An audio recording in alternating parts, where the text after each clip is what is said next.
नमस्कार, leave live चॅनलमध्ये तुमचे स्वागत आहे। आज मी तुमच्यासाठी ब्रेड पकोडा घेऊन आलेली आहे। चला तर बघूया ब्रेड पकोड्यासाठी लागणारे साहित्य। उकडून 3-4 बटाटे उकडून ते बारीक क्रश करून घेतलेला आहे। त्यानंतर हे माझं हिरवं वाटण, त्यात मी काय टाकते हे तुम्हाला चांगल्या प्रकारे माहित आहे। आता कोथिंबीर, मीठ, हळद, थोडी आमचूर पावडर घातल्याने असं छानसा असा आंबटसा फ्लेवर येतो, थोडासा आंबट वगैरे। त्यानंतर ही माझी हिरवी चटणी आणि चण्याच्या डाळीचे पीठ, त्यानंतर तळण्यासाठी व फोडणीसाठी तेल आणि मेन साहित्य म्हणजे ब्रेड। हे ब्रेड मी असे छोट्या आकारामध्ये कट करून घेतले आहे, ट्रायंगल शेपमध्ये, जेणेकरून तळायला आपल्याला सोपे जायला हवे म्हणून आणि छोटेसे मिनी ब्रेड पकोडे तयार व्हावे म्हणून। त्यात आपलं हिरवं वाटण घालून घेऊ।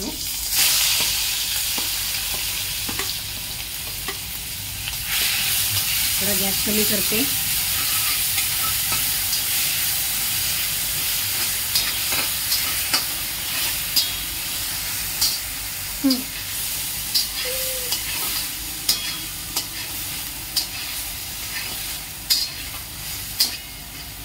एक 2 मिनिटांसाठी वाटण होऊ देऊ।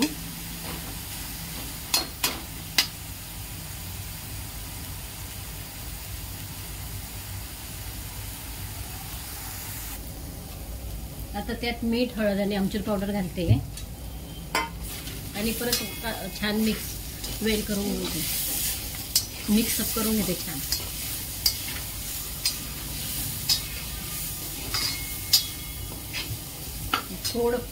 थोडं पाणी घालते।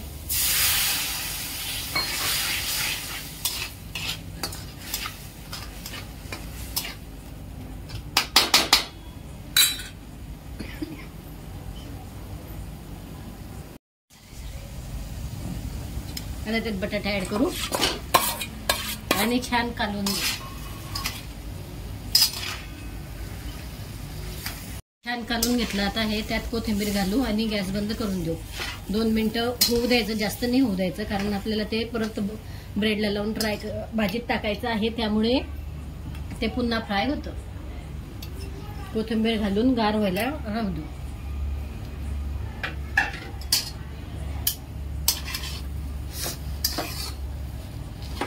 अशी झणझणीत भाजी तयार झालेली आहे।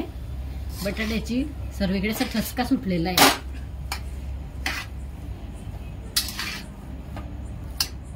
आता ठेवू आपण 2 मिनिट।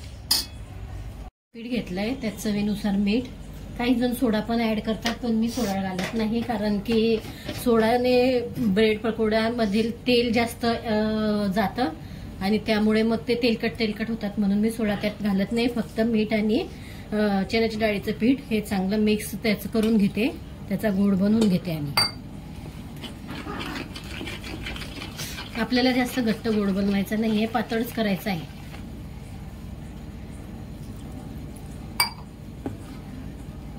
पाणी लागत घालते मी त्यात। तुम्हाला वाटलं तर तुम्ही त्यात हळद पण ऍड करू शकता कलरसाठी, मी ते स्किप केली आहे। हे बघा, अशा प्रकारचे आपलं पीठ झालं पाहिजे, हा गोळाचा झाला पाहिजे। जास्त घट्ट केला तर मग ते जास्त दाट होतात आणि मग ते तळायला पण जरा जड जातात। ही हिरवी चटणी आधी मी लावून घेते। यामुळे छान चटपटीत असं चव येते। नंतर भाजी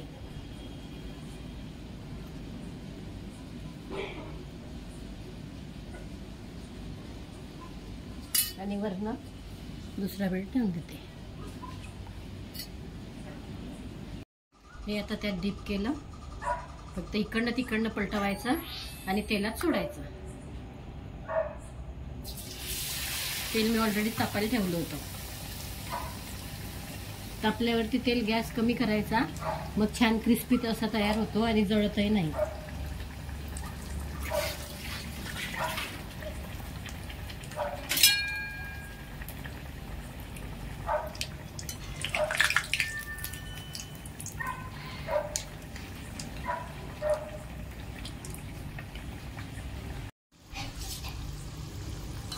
हे बघा आता हे छान असे सोनेरी कलरचे झालेले आहे.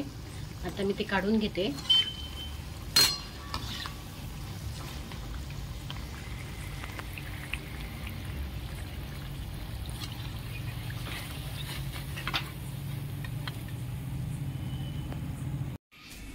हे बघा अजिबात तेलकट झालेले नाहीये. सोडा घातला की खूप तेलकट होतात. आता गार्निशिंग करू आणि खाण्यासाठी रेडी. तुम्हाला जर चटणीची रेसिपी हवी असेल तर चॅनलवरती जाऊन तुम्ही बघू शकता. तुम्हाला जर माझा हा व्हिडिओ आवडला असेल मिनी ब्रेड पकोड्याचा तर तुम्ही माझ्या चॅनलला लाईक शेअर सबस्क्राईब नक्की करा आणि बेल आयकॉनवरती पण क्लिक करा. धन्यवाद.